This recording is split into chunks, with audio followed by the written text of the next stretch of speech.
Yes, andun tayo. Yes. We're gonna go to you. Aabutin naman ng mic sa iyo. Ayan. Our last question of the night. Good evening. My name is Nelson Canlas from GMA Integrated News.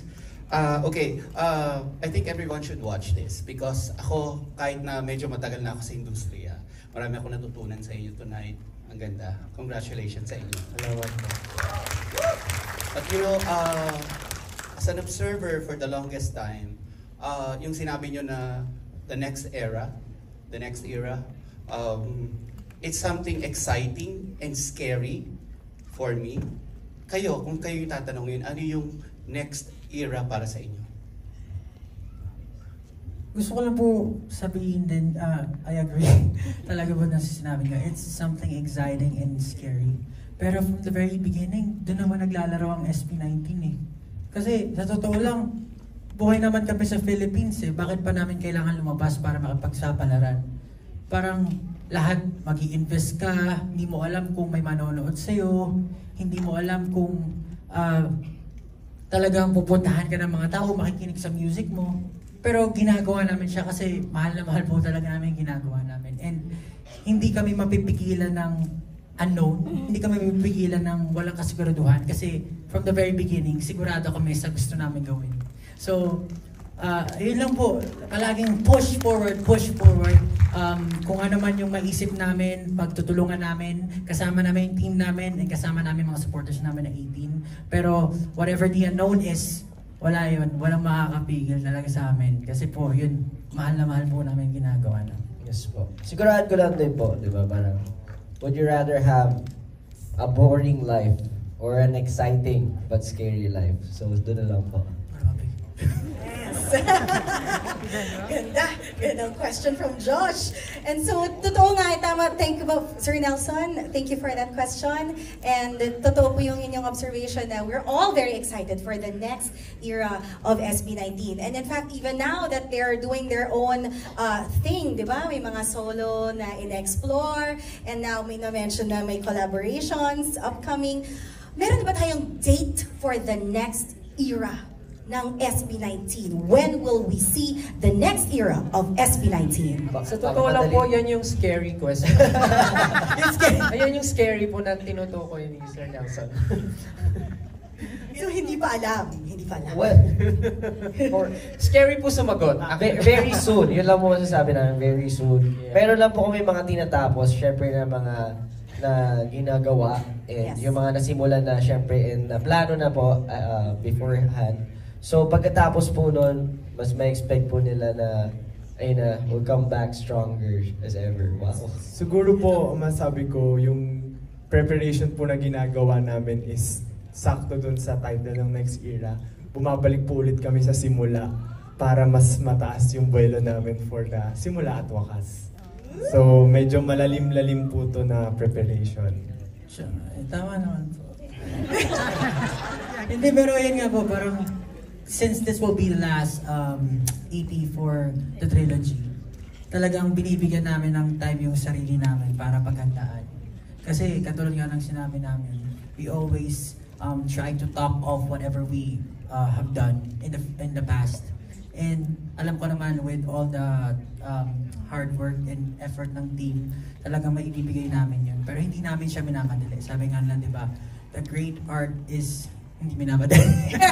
Pero ayun po, so abangan na lang po nila. Pero along the way, meron po kami mga releases, katulad nga po ng sinabi ni Justin.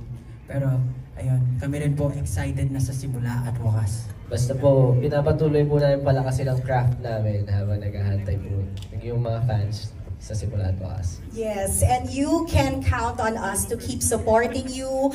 We will be behind you. We're always rooting for you. Grabe, at maraming salamat sa pagpapakita nito at sa paggawa nitong SB19 Pagtatag the documentary. Last words for our audience. To give you the mic. Good evening, I'm Natalie from the Philippine Stars. So, first of all, congratulations, SB19. This documentary has all the elements of a must-watch. May drama, action, may comedy. So, I'm happy that you've really chosen for a theatrical release for the docu. Kasi maraming diretso na sa streaming eh. So, alam naman natin talaga nagsa-struggle yung theaters natin. So, I wonder anong decision, anong motivation doon? What went?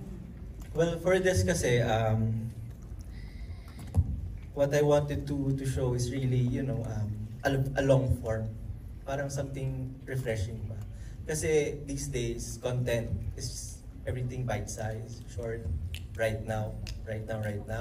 So, pero ang discipline ko kasi, and what I've learned is, a story can develop and develop and develop. So you have to put time, sobrang daming patience to really close a story for full circle like this. And SB19 deserves something like this. Kasi pwede namang, okay, from kick-off hanggang US tapusin na natin yan. World tour tapos na, di ba? Pero there's so much more. So then nag-apply dun yung follow. So I really followed them and just really bet on this, like everything. Kasi parang tuloy na to. Kasi parang imagine like 2023 and then ngayon na-release and then everything happening and then I'm still filming pero I cannot tell anybody na may ginagawa akong ganito. Hindi ko pwedeng pagmalaki na may just have to, be really patient and really wait for this time na makita mo yung first film na ko and yung company ko na matapos ganito properly. So it's really patience and you have to really like follow through. Kung ano ba yung nakita mo siya from the beginning. Like from the beginning, alam ko talaga susunod ko sila hanggang dulo eh. Parang, yung nga sabi nila, parang 80 hanggang dulo. Parang, hanggang dulo nga rin ako nag-stay. And it's really a journey na I'm really happy and like really blessed, I think, because I got to know them so much more and everyone around them. Even si Derek Lorraine, finally nagpa-interview the last day after a year or so. So, ganun lang na-develop yung friendship and bond with them. So I think you have to know what story you want to say, what you want to produce, and stick with it. Kasi ang daming easy way out, pero you have to really push through, I think. Perhaps rin po Direk, yung parang it's also, and I know SB19 will agree with me na this is a testament to how really the experience has to be shared. Kasi if it goes straight to streaming, parang kayo-kayo lang, di ba? Ikaw lang. So now that really people are gonna go to the cinemas and share this whole journey with their fellow 18, bring their friends. In fact, sa 18 mismo, sa Wednesday mismo, meron din akong mga tickets din for one of the cinema screenings because this really perhaps is best shared with other people. Diba po? Yes po. Yes po. Tama naman po yung sinabi niyo. Iba po kasi talaga yung cinema eh. Iba, kapag sama-sama kayo ng tao manonood, parang siya yung tinatawag naming zone.